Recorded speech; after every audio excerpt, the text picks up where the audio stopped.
Hello mga brad! Welcome back ulit sa ating channel Motor Gem. At sa araw na ito, isa na namang do-it-yourself tutorial ang gagawin natin.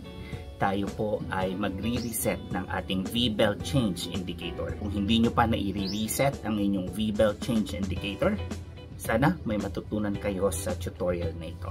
So kung handa na kayo, let's go mga brad!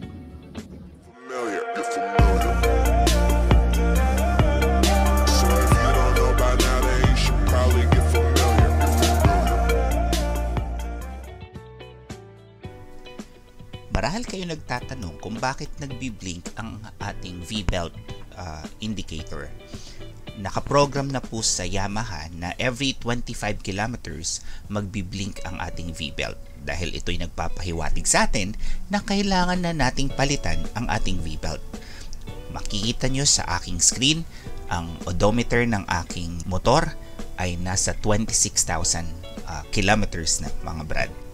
Kaya kailangan na talagang palitan ang kanyang belt at after nating palitan ay kailangan nating i-reset. At sa pag-reset ng ating V-belt change indicator, ating pa rin gagamitin itong handlebar switch na nasa kaliwa ng ating motor. At interesado tayo or dapat at kailangan na nasa V-belt tayo mga brad. So may mga option na lalabas kapag pinipindot natin itong handlebar switch, like Odo, trip 1, trip 2, tapos battery gaya ng nasa video, tapos oil at saka V-belt. So tara, ulitin po natin mga brad. So una, Odo. Pangalawa, trip 1. Next is trip 2.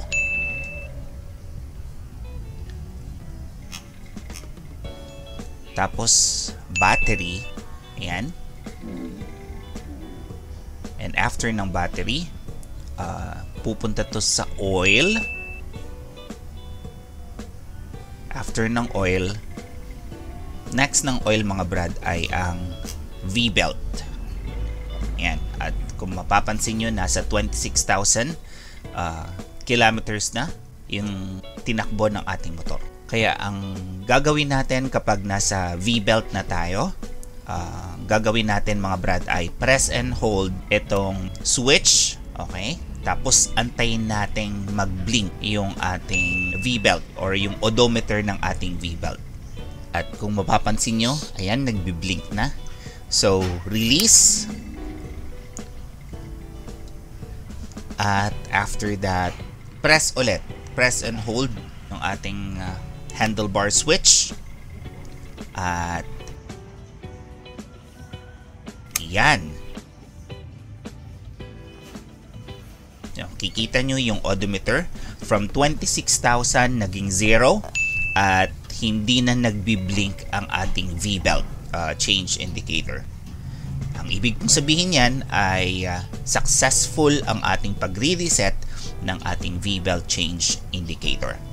So, ganun lang po kasimple mga brad sa pag-reset ng ating V-belt change indicator. So, ganun lang po kasimple at kadali para i-reset ang ating V-belt change indicator. So, sana po may natutunan kayo sa video natin sa araw na ito. At share nyo na rin ang video natin para sa mga kaibigan natin na gustong matuto kung paano i-reset ang kanilang V-belt change indicator. At kung bago ka pa lang sa channel ko at gusto mo ng mga ganitong content, don't forget to press like and subscribe to my channel. Click mo na rin yung notification bell para updated ka sa mga videos na ating inilalabas.